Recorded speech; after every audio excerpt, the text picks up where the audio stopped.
Hi అందరికీ welcome back to our channel. నేను మీ లావణ్య. ఈరోజు మన వీడియో ఆలూ కర్రీ చాలా సింపుల్గా 10 నిమిషాల్లో ఎలా చేయాలో చెప్తానండి. సడన్గా మన ఇంటికి గెస్ట్లు ఎవరైనా వచ్చినా లేదంటే మనకి వంట చేయడానికి ఎక్కువ టైం లేనప్పుడు కుక్కర్లో ఇలా చేసి పెట్టండి. చాలా ఇష్టంగా తింటారు. తిని రైస్తో కానీ, చపాతీతో కానీ, పూరితో కానీ, బగారా రైస్తో కానీ ఎలా అయినా తినొచ్చు. చాలా చాలా టేస్టీగా ఉంటుంది. టైం కూడా ఎక్కువ పట్టదు. 10 నిమిషాల్లో అయిపోతుంది. మరి ఎలా చేయాలో చూసేద్దాం రండి. కుక్కర్లో కర్రీకి సరిపడా ఆయిల్ వేసుకోవాలి. అది కొద్దిగా వేడైన తర్వాత ఉల్లిపాయ ముక్కలు వేసి వేయించుకోవాలి. అవి కొద్దిగా వేగిన తర్వాత కొద్దిగా అల్లం వెల్లుల్లి పేస్ట్, పసుపు వేసుకొని వేయించుకోవాలి.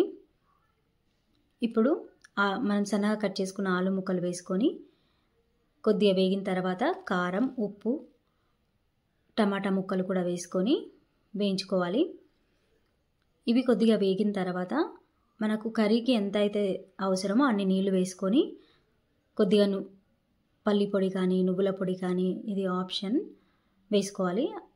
తర్వాత కొద్దిగా ధనియాల పొడి, గరం మసాలా కూడా వేసుకొని కొద్దిగా కొత్తిమీర, కరివేపాకు వేసుకొని కలిపి మూత పెట్టుకోవాలి. ఇదంతా మీడియం ఫ్లేమ్లో చేసుకోవాలి.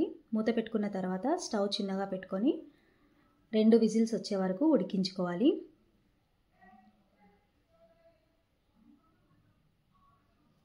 టూ విజిల్స్ తర్వాత స్టవ్ ఆఫ్ చేసి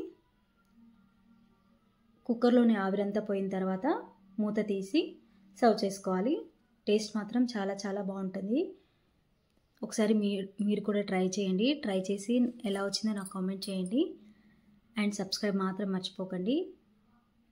ఈ వీడియోకి ఒక లైక్ చేయండి. నాకు సపోర్ట్ చేసినట్టు ఉంటుంది. థ్యాంక్ యూ ఫర్ వాచింగ్ అండి. Thank you.